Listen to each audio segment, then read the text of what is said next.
Wichita, Kansas in the early 1970s was quiet, Midwestern, the kind of place where neighbors left their doors unlocked and people knew each other's names. It was the kind of community that made the events that followed feel almost impossible. Dennis Lynn Rader was born in 1945. He grew up in Wichita, served in the Air Force, attended Wichita State University, and by 1974 had a wife named Paula, a growing family, and a stable job. On the surface, there was nothing to see. He attended church. He led Boy Scout troops. He would eventually become president of his church congregation, Christ Lutheran. He worked for ADT Security Services, installing the very alarm systems designed to protect people from men like him. His neighbors described him as rigid, rule-obsessed. He later worked as a compliance officer for the city, writing tickets for zoning violations. He was the kind of man who would report you if your grass was too long, a man who needed control in every dimension of his life and found it in the most devastating way imaginable. The victims he chose were not random in the way people assume. He had a methodology. He called them projects. He would survey a house for weeks, study routines, learn the rhythms of a family's life. He looked for vulnerability, isolation, predictable schedules, people who might not be immediately missed. The Otero family lived on Edgemore Street. They had recently moved to the neighborhood. They didn't yet know their neighbors well. In Rader's calculation, they were perfect. On January 15, 1974, Dennis Rader cut the phone line to the Otero home and knocked on the front door. What followed was systematic, methodical, and deeply premeditated. Joseph Otero, 38, was bound and suffocated. His wife, Julie, 34, was killed the same way. Their son, Joey, 9, was also murdered. Their daughter, Josephine, 11, was taken to the basement.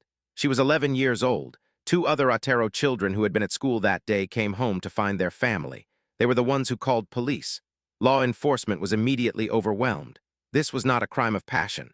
The level of organization, the bindings, the evidence of prolonged control, it pointed to something Wichita had not seen before. Then came the letters. In October 1974, a caller directed the Wichita Eagle newspaper to a letter hidden inside a textbook at the public library. The letter described specific details of the Otero murders that only the killer could know. And it introduced a name. BTK, bind, torture, kill. He wanted to be known. He needed it. Over the next 5 years, he sent more letters, more poems, more taunts to the police.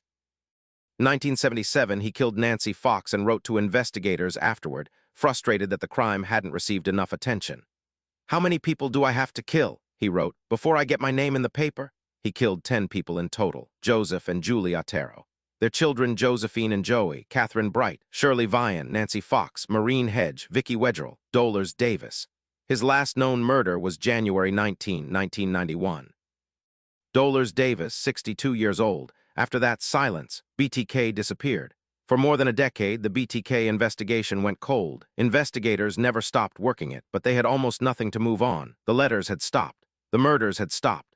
The man had simply ceased to exist in any way that was traceable. The Wichita Police Department's BTK task force had developed a DNA profile from evidence left at crime scenes. They had a blood type. They had behavioral patterns. They had a psychological profile, a white male, likely organized, employed, living somewhere in the Wichita area, possibly in a position of community authority. But profiles don't make arrests. In 2004, 13 years after his last murder, something shifted. The approaching 30th anniversary of the Otero murders prompted renewed media coverage across Kansas. Local TV, newspaper retrospectives. The question of whether BTK was still alive still out there. And BTK, it turned out, had been watching all of it. He sent a package to a local TV station, then another, and another. 11 separate communications over the following year, photos, a driver's license taken from one of his victims, a cereal box, a doll bound and posed like his victims. He was back, and he was escalating. The task force understood something critical. The need for attention is not just a personality trait. It is a vulnerability. In January 2005, Rader sent investigators a direct question. If he submitted a floppy disk, could it be traced? The task force coordinated with local media. A carefully worded response was broadcast on Wichita television, a public statement, addressed to no one in particular, that no, investigators did not currently have the technology to trace a floppy disk. It was a lie, deliberate, psychologically targeted, and precise. Rader sent the disk. Metadata embedded in a deleted Microsoft Word document revealed the file had been created on a computer registered to Christ Lutheran Church. The last username listed on the document was Dennis. On February 25, 2005, Dennis Rader was pulled over in Park City, Kansas, less than a mile from his home. He was in handcuffs within minutes.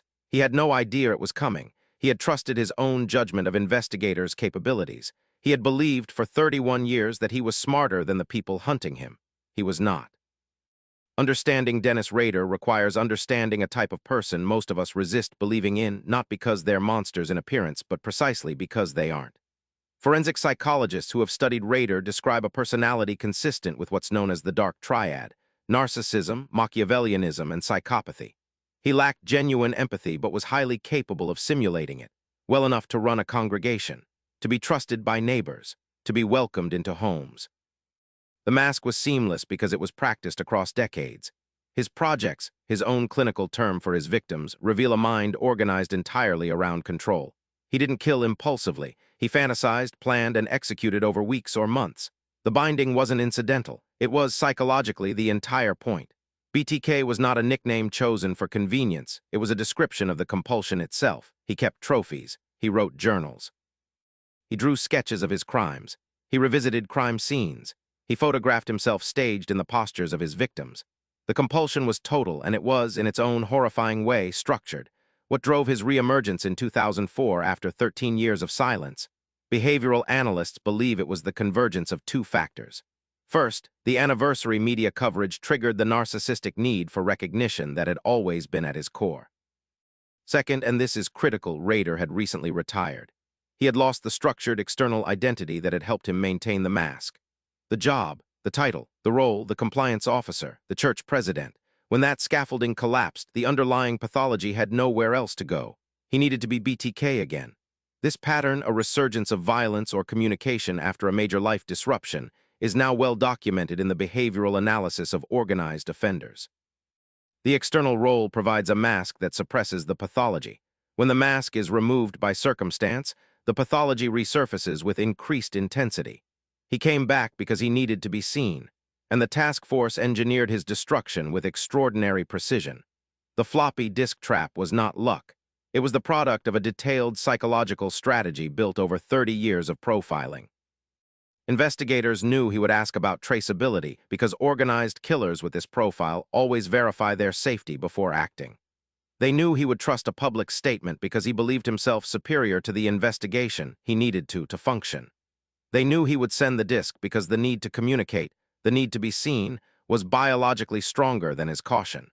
They were right on all three counts. Dennis Rader entered a Wichita courtroom in August 2005 and did something no one expected. He described each of his 10 murders in detail, calmly, methodically, using the same organized, procedural mindset that had defined his killings for 3 decades. He spoke about his victims with the detached language of logistics, problems he had identified and solved. The courtroom went silent in a way those present have described as something beyond discomfort. Something closer to confronting the architecture of evil itself. He received 10 consecutive life sentences, the maximum under Kansas law. The state had no death penalty at the time of his crimes.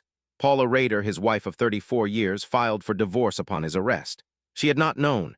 His children, by any account, had not known. They lost not just a father, but the version of reality they had lived inside for decades. That particular grief has no clean category.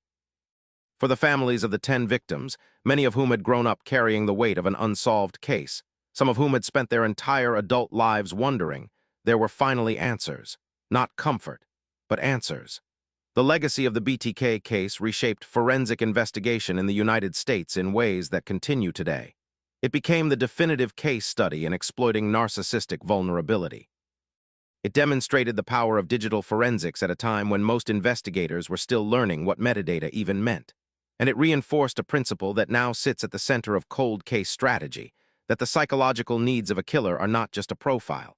They are a lever. The case changed how investigators approach killers who reemerge after silence.